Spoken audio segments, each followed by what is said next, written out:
Hello મિત્રો, હમણાં થોડા દિવસ પહેલાં એક મૂવી જોયું. રિસન્ટલી અત્યારે ગુજરાતી મૂવીનો ટ્રેન્ડ ચાલી રહ્યો છે અને બહુ જ super duper hit Gujarati movies આવી રહ્યા છે.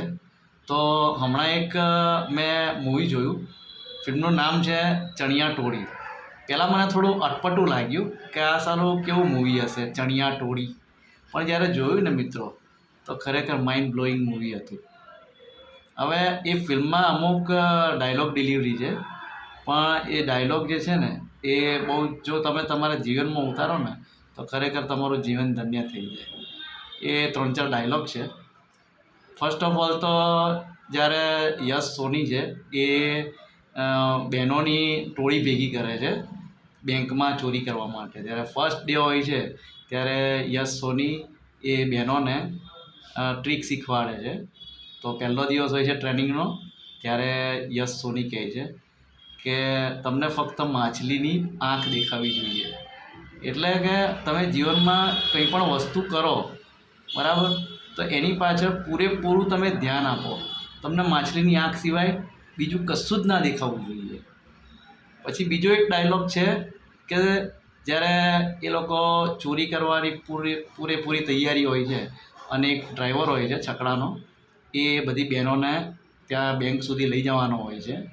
તો એ જે ડ્રાઈવર છે, તો જે યશ સોની થોડો ડિપ્રેશનમાં હોય છે કે ભાઈ આવતીકાલે એ લોકો શું કરશે. ત્યારે જે ડ્રાઈવર હોય છે એ કહે છે કે સાહેબ તમે તૂટેલાઓને તોડતા શીખવાડ્યા. એટલે ભાઈ જીવનમાં મિત્રો એવું બને છે કે તમારી કપરી પરિસ્થિતિ આવે છે બરાબર, જ્યારે કોઈ તમારી સામું નથી જોતું, બધા મોં ફેરવી લે છે બરાબર, અને ત્યારે જે વ્યક્તિ તમારો હાથ થામે છે ને એ કોઈ ભગવાનથી ઓછો નથી હોતો બરાબર. એ માની લો કે ભગવાન બનીને જ તમારી મદદ કરવા આવ્યા છે બરાબર. એટલે એ વખતે જે તમારો હાથ થામે ને એ ભગવાન સમાન જ હોય છે.